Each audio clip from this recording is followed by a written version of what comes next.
अयोध्या, मथुरा, काशी, कांची, अवंतिका, पूरी, द्वारवती चैव सप्तधा मोक्षदायिका। अर्थात इन 7 नगरियों में प्रवेश मात्र से मनुष्य मोक्ष को प्राप्त कर लेता है। नमस्कार, उदय इंडिया डिजिटल में आपका स्वागत है। मैं हूँ उपाल्य प्रजिता। शास्त्रों में 7 ऐसे विशिष्ट स्थानों का नाम आता है जो मनुष्य को मोक्ष लाभ कराने में सक्षम है, जिसमें से 6 स्थान तो धरती पर मौजूद है, लेकिन एक स्थान समुद्रों में समा गया है। वो है द्वारका, जो कि 4 धाम और सप्तपुरियों में से एक है। जिस प्रकार अयोध्या को श्री राम ने अपने चरणों से पावन किया, ठीक उसी प्रकार द्वारिका श्री कृष्ण की नगरी होने के कारण धन्य हुई। लेकिन अयोध्या से विपरीत द्वारिका नगरी बहुत ही रहस्यमय मानी जाती है, क्योंकि द्वारका की भूमि समुद्र ने भगवान कृष्ण को प्रदान की थी और उनके निर्वाण के साथ ही समुद्र ने वो भूमि वापस ले ली थी। यही कारण है कि आज भी द्वारका जलमग्न है। राजगृह के असुर राज जरासंध ने अपने जमाता कंस के वध का प्रतिरोध लेने के लिए मथुरा पर 17 बार आक्रमण किया और हर बार कृष्ण बलराम के हाथों पराजित हुआ। अंत में उसने अपनी सेना एकत्र कर 18वीं बार आक्रमण किया और ठीक उसी समय काल यवन भी अपने विशाल सेना लेकर मथुरा पर चढ़ आया। इस 2 तरफे आक्रमण से अपनी प्रजा को बचाने के लिए श्री कृष्ण ने सब ओर से सुरक्षित द्वारकापुरी बसाने और मथुरा छोड़ने का निश्चय किया। महाभारत में कई स्थानों पर द्वारका का वर्णन आता है और मौसल पर्व में उसके समुद्र में डूब जाने के विषय में भी उसमें लिखा गया है। लेकिन द्वारका के बारे में विस्तार से हरिवंश पुराण के विष्णु पर्व के 58वें अध्याय में द्वारका नगरी की स्थापना में विषय में बताया गया है, जिसके अनुसार इसमें श्री कृष्ण सभी यादवों की एक सभा बुलाकर उनसे कहते हैं कि उन्होंने देव सदन के समान इस भूमि को प्राप्त किया है। उन्होंने इसका नाम द्वारवती रखा।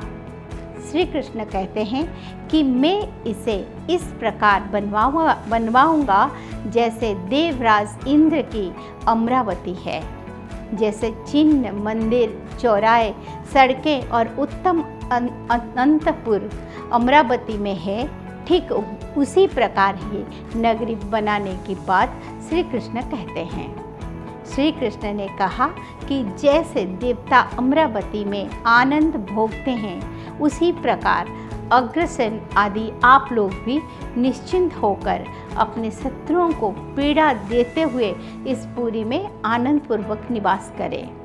घरों के शिलान्यास की सामग्रियां लाई गई, चौराहे की कल्पना की जाए, सड़कों के लिए और राजमहल की ओर जाने का जो मार्ग है उसके लिए भूमि का नाप लिया जाए।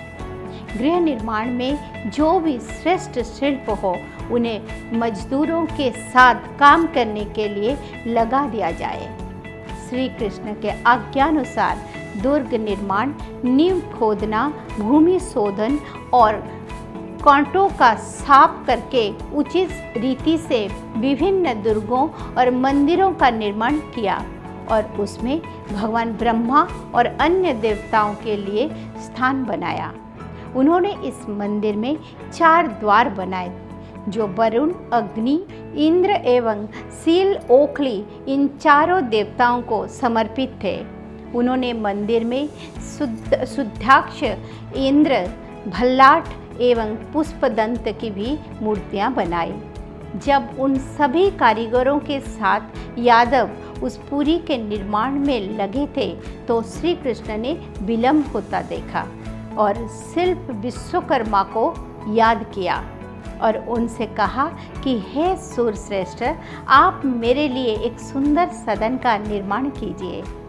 जैसे स्वर्ग में अमरावती और मेरा वैकुंठ लोक है, ये नगरी भी उसी प्रकार शोभित हो। तब विश्वकर्मा ने कहा कि प्रभु, आपने जो कुछ भी कहा ये मैं करूँगा, किंतु इतने भूमि, इतने विशाल जन समुदाय के लिए पर्याप्त नहीं है। यदि समुद्र कुछ भूमि छोड़ सके तो ये नगरी सभी प्रकार से ऐश्वर्यशाली बनेगी। तब श्री कृष्ण ने समुद्र से प्रार्थना की कि हे जलपति, यदि मेरे प्रति आपके मन में आदर का भाव है तो 12 योजन तक अपने जल को समेट लीजिए। आपके द्वारा प्रदान की गई भूमि पर इस पुरी का पर्याप्त विस्तार हो जाएगा। उनके आदेश पर समुद्र ने अपने बीचों बीच 12 योजन तक अपने जल को समेट लिया, जिससे एक विशाल भूमि उजागर हो गई। तब उस विशाल भूमि को देखकर विश्वकर्मा अत्यंत प्रसन्न हुए। उन्होंने श्री कृष्ण के लिए एक विशाल अंतपुर का निर्माण किया, जिसमें अलग अलग घर बने हुए थे। उन्होंने महान द्वारिकापुरी का निर्माण किया। इस पुरी के श्रेष्ठ परकोट के थे।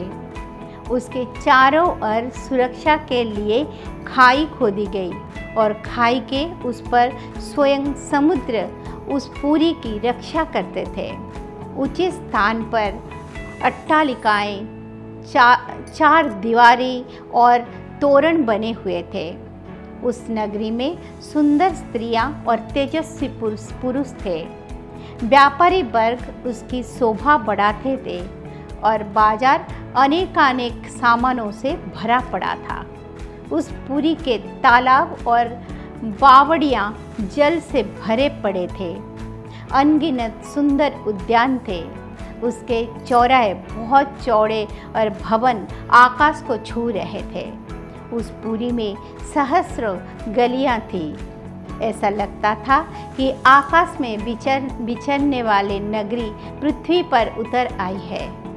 संपूर्ण रत्नों से भरे हुए नगरी पृथ्वी पर एक ही थी। यहाँ तक कि देवता भी उस नगरी को देखकर ईर्ष्या करने लगे। ऐसे ही अद्वितीय नगरी में श्री कृष्ण यादवों के सहित निवास करने लगे। श्री कृष्ण ने विश्वकर्मा का बड़ा सम्मान किया और फिर वे वापस अपने लोक चले गए। फिर श्री कृष्ण ने सोचा कि यदि यहाँ प्रचुर मात्रा में धन हो तो बड़ा अच्छा हो। ये सोचकर उन्होंने कुबेर से संरक्षित निधियों में श्रेष्ठ संघ का आह्वान किया और उसे आदेश दिया कि इस नगरी के हर व्यक्ति को धन से परिपूर्ण कर दो। उनकी आज्ञा सुनकर संघ ने सभी निधियों को द्वारका में धन की वर्षा करने को कहा। सभी निधियों ने द्वारका में इतनी धन वर्षा की कि कोई निर्धन ना रहा। उसके बाद श्री कृष्ण ने वायुदेव का आह्वान किया और कहा कि हे स्वर्ग जाकर देवराज इंद्र की आज्ञा से उनकी सुधर्मा नामक सभा को यहाँ लाए। मैं चाहता हूँ कि वही हमारी राजसभा हो और सहस्त्रों वीर यादव उसी सभा में बैठे। उनकी इच्छा जानकर वायुदेव स्वर्गलोक गए और देवराज इंद्र की आज्ञा से सुधर्मा सभा को लाकर द्वारका के मध्य में स्थित कर दिया। इस प्रकार द्वारका नगरी को एक स्त्री की भ्रांति समस्त रत्नों से सुसज्जित कर श्री कृष्ण ने सभी नागरिकों के लिए मर्यादाएं बांध दी। महाराज अग्रसेन को द्वारका का राजा बनाया गया। विद्वान सांदीपनि मुनि को पुरोहित के पद पर आसीन किया गया। अतिरथी अनादृष्टि को प्रधान सेनापति बनाया गया और बुद्धिमान विक्रुदु को प्रधानमंत्री बनाया गया। फिर श्री कृष्ण ने यादव वंश के 10 श्रेष्ठ व्यक्तियों उद्धव, वसुदेव, कंख, विप्रुत, स्वकंप, चित्रक, गद्य, सत्यक, बलभद्र एवं पृथु को उस साम्राज्य का सलाहकार बनाया। दारुक श्री कृष्ण के सारथी बने तथा सत्या की सभी योद्धाओं के प्रधान बनाए गए।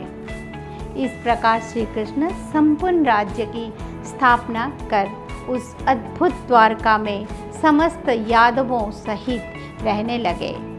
भगवान भागवत पुराण के 10वें स्कंद में द्वारका नगरी के बारे में कहा गया है कि वहाँ बड़े सड़कें और चौराहे थे, सुंदर उद्यान और उपवन थे, आकाश को छूते सोने के भवन थे और स्फटिक मणि से जड़े दरवाजे थे। अन्न के भंडारण के लिए चांदी और पीतल के बड़े बड़े कोठरे बने हुए थे। उस नगरी में चारों वर्ण के लोग रहते थे और मध्य में महाराज अग्रसेन, वसुदेव, बलराम और श्री कृष्ण के विशाल भवन थे। उस नगर के लिए देवराज इंद्र ने पारिजात वृक्ष और सुधर्मा सभा को भेज दिया। वरुण देव ने अनेकों को श्यामकर्ण अश्व भेजे जिनकी गति मन के समान थी। धनपति कुबेर ने अपनी 8 निधियां भेज दी और अन्य लोकपालों ने भी अपनी अपनी विभूतियां द्वारका भेजे। जैन ग्रंथ अंतकृत दशांग के अनुसार ये पूरी स्वर्ण के कोट से घेरे तथा इंद्र, नील, वैद्यूर्य, प्रज्ञाराग आदि मणियों से जड़ी थी। इसकी दीवार स्फटिक से जड़ी थी जिस पर राजहंस, चक्रवास, बाघ, सारस, हाथी, घोड़े, मयूर, मृग, मगर आदि पशु पक्षियों के चित्र उकेर गए थे। लेकिन इसे महान ऐश्वर्यशाली द्वारका और समस्त यदुकुल का अंत बहुत ही दुखद और दारुण था। यदुकुल के विनाश के पीछे 2 श्राप थे। पहला तो गांधारिका श्री कृष्ण को दिया श्राप और महर्षि दुर्वासा का सांब को दिया श्राप। इन दोनों श्रापों से ग्रसित सारे यादव आपस में लगकर मर गए। बाकियों का वध श्री कृष्ण और बलराम ने अपने हाथों से कर दिया। तब श्री कृष्ण ने अपने सारथी दारुक से कहा कि वे अविलंब हस्तिनापुर चला जाए और अर्जुन को यहाँ लेकर आए ताकि वो सभी स्त्रियों और बचे हुए वृद्धों को सुरक्षित लेकर जा सके। इसके बाद उन्होंने अपने पिता वसुदेव से कहा कि मुझे भैया बलराम के पास जाना है क्योंकि हम दोनों के प्राण त्यागने का अवसर आ गया है। अपने रोती हुई पत्नियों को छोड़कर श्री कृष्ण बलराम जी के पास पहुँचे जो ध्यान में थे। श्री कृष्ण के पहुँचते ही उन्होंने अपने प्राण त्याग दिए और उनके मुख से श्वेत वर्ण का सहस्त्र फनों का वाला एक नाग निकलकर समुद्र में समा गया, जिसके बाद श्री कृष्ण उसी जगह लेट गए जहां उनके चरण को मृग की कस्तूरी समझकर जरा नाम का एक शिकारी ने बाण चला दिया। उसी को निमित्त मानकर श्री कृष्ण ने भी अपने प्राण त्याग दिए। अर्जुन को संदेश मिला तो वे तत्काल उसके साथ द्वारका पहुँचे। उन्होंने यादवों ने सभी मृतकों और श्री कृष्ण और बलराम के शरीर को ढूंढकर उनका भी अंतिम संस्कार किया। इसके बाद उन्होंने सभी यादवों से वहां से इंद्रप्रस्थ चलने को कहा। 7वें दिन वृद्ध और स्त्रियों का विशाल समुदाय इंद्रप्रस्थ को निकला और अर्जुन उनके पीछे रक्षा करते हुए चले। क्योंकि श्री कृष्ण अब अपने लोग चले गए और उनका कोई संबंधिया वहाँ नहीं रहा, इसीलिए समुद्र ने अपने भूमि वापस लेना आरंभ किया।